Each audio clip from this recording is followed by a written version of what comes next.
మంత్రివర్యులు శ్రీ అడ్డూరు లక్ష్మణ్ కుమార్ గారికి, గౌరవ పార్లమెంట్ సభ్యులు శ్రీ అనిల్ కుమార్ యాదవ్ గారికి, గౌరవ శాసన మండలి సభ్యులు శ్రీ అద్దంకి దయాకర్ గారికి, గౌరవ శాసన సభ్యులు శ్రీ ముఠా గోపాల్ గారికి, అట్లాగే ఈనాటి కార్యక్రమానికి చేసినటువంటి జిల్లా రాష్ట్ర అధికారులకి, అంబేద్కర్ నాలెడ్జ్ సెంటర్ బాగా రావాలని, బాగా ఉండాలని, భవిష్యత్ తరాలకు అందించాలని రాష్ట్ర ప్రభుత్వం యొక్క ఆకాంక్షని ప్రోత్సహించడానికి ఇప్పుడు చేసినటువంటి అనేక దళిత సంఘాల అధ్యక్ష కార్యదర్శులు అందరికీ పేరు పేరున చాలా సంఘాల వాళ్ళు వచ్చారు. వారందరికీ పాత్రికేయ మిత్రులకి నా హృదయపూర్వక నమస్కారం. Doctor Babasaheb Ambedkar knowledge centre Tank Bund దగ్గర cellar plus ground floor plus 10 floors, cellar ground floor మరియు 10 ఫ్లోర్స్ తో ఈ నాలెడ్జ్ సెంటర్ నిర్మించాలని వెల్ఫేర్ శాఖ మార్చులు శ్రీ లక్ష్మణ్ కుమార్ గారు ప్రభుత్వ దృష్టికి, అంటే ప్రభుత్వంలో ఉన్న డిప్యూటీ సీఎం గా నాకు, ఫైనాన్స్ మినిస్టర్ గా, అట్లాగే రాష్ట్ర ముఖ్యమంత్రిగా శ్రీ రేవంత్ రెడ్డి గారికి దృష్టికి తీసుకొని వచ్చి, ఇది చాలా సంవత్సరాల నుంచి చిరకాల వాంఛ. ఇది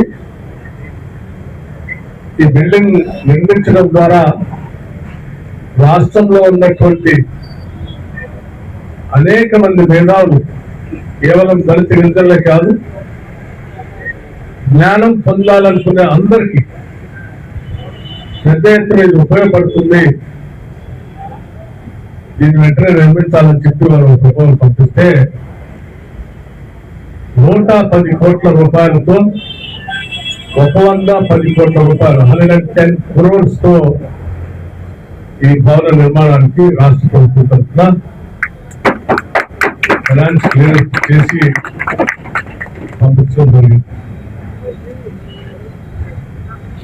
ఈ భవనం కేవలం భౌతికంగా కనపడేటువంటి భవనమే కాదు, ఈ భవనం నిర్మాణం కోట్లాది మంది ప్రజల వాళ్ళ యొక్క విజ్ఞానాన్ని పెంపొందించుకోవడం కోసం ఉపయోగపడే అనేక కార్యక్రమాలు ఈ భవనాల్లో పొందుపరుచుకుంటారు. ఇక్కడ స్టడీ సర్కిల్ కావచ్చు, లేకపోతే డిజిటల్ లైబ్రరీ కావచ్చు, లేకపోతే ఇతరత్ర కాన్ఫరెన్స్ హాల్స్ కావచ్చు, ప్రపంచవ్యాప్తంగా పేరుగాంచిన అనేక మంది మేధావుల్ని ఇక్కడ పిలిచి కాన్ఫరెన్స్ నిర్వహించే కార్యక్రమాలు కావచ్చు, అలాగే ఇక్కడ నిర్వహించే కార్యకలాపాలని ఆన్లైన్ ద్వారా డిజిటల్ వ్యవస్థతో మారుమూల ప్రాంతాల్లో కూర్చున్నటువంటి వాళ్ళు కూడా వీక్షించేటువంటి వ్యవస్థని ఈ భవనంలో వచ్చి బయటకు పంపించే వ్యవస్థ కూడా ఇది తప్పనిసరిగా తెలంగాణ రాష్ట్ర ప్రభుత్వం యొక్క ఒక బలమైనటువంటి వాంఛ, లక్ష్యం, సంకల్పం. దీంతో పాటు గతంలోనే మేము బడ్జెట్ లో కూడా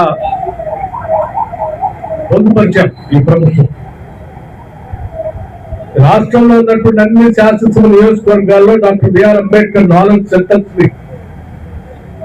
నిర్మించి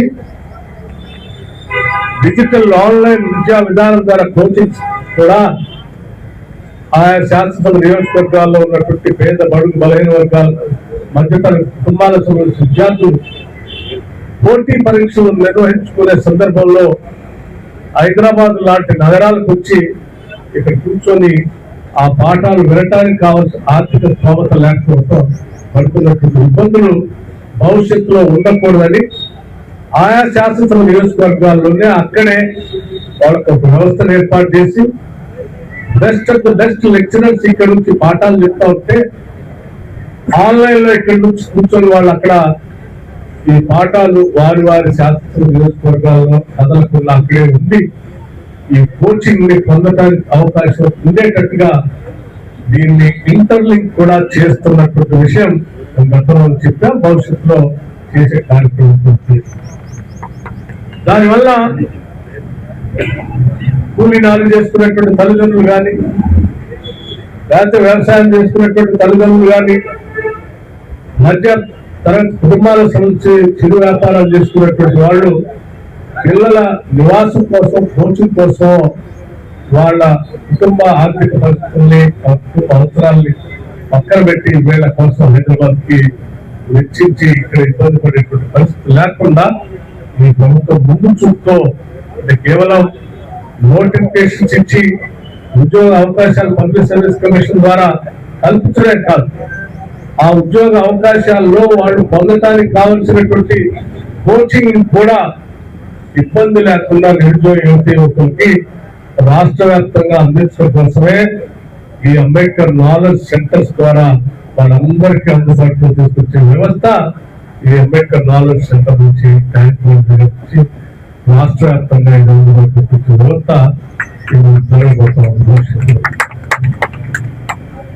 అంబేద్కర్ నాలెడ్జ్ సెంటర్ రావటం అని అంటే ఈరోజు ప్రపంచవ్యాప్తంగా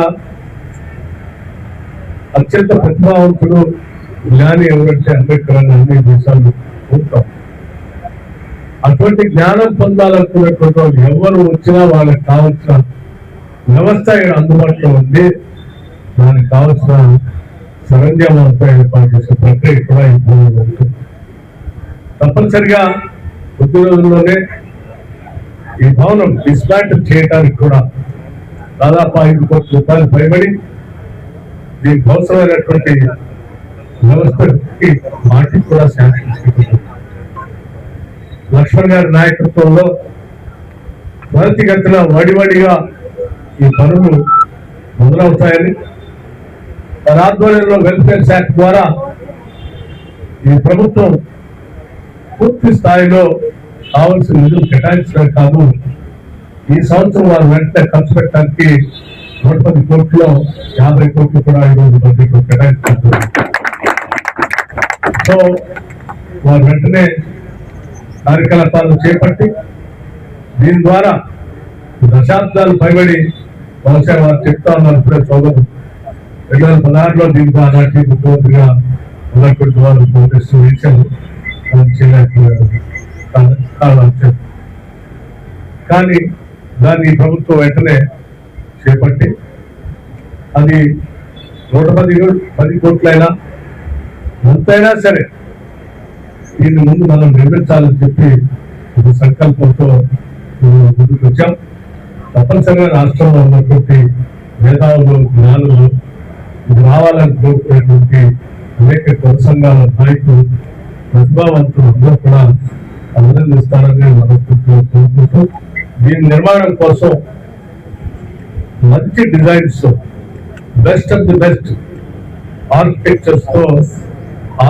తో కావాల్సినటువంటి ఆర్కిటెక్చర్ కూడా తయారు చేయించమని చెప్పి వారి ఈ శాఖ చూస్తున్నటువంటి మిత్రులు అద్భుత లక్ష్మణ్ కుమార్ గారికి ఇప్పటికే చెప్పడం జరిగింది. వారు కూడా ఎక్కడా రాజీ పడకుండా హైదరాబాద్ నగరంలో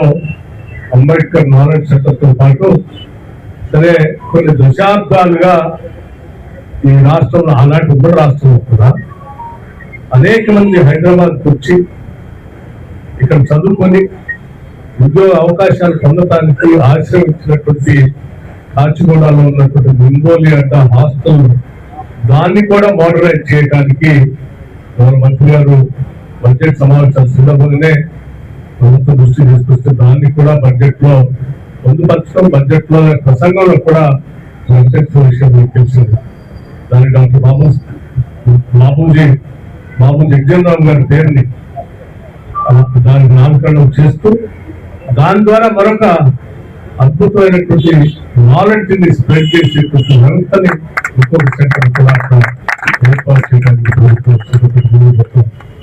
ఇప్పుడు ఈ ఉన్నటువంటి పరిసర ప్రాంతాలను అన్నింటినీ కూడా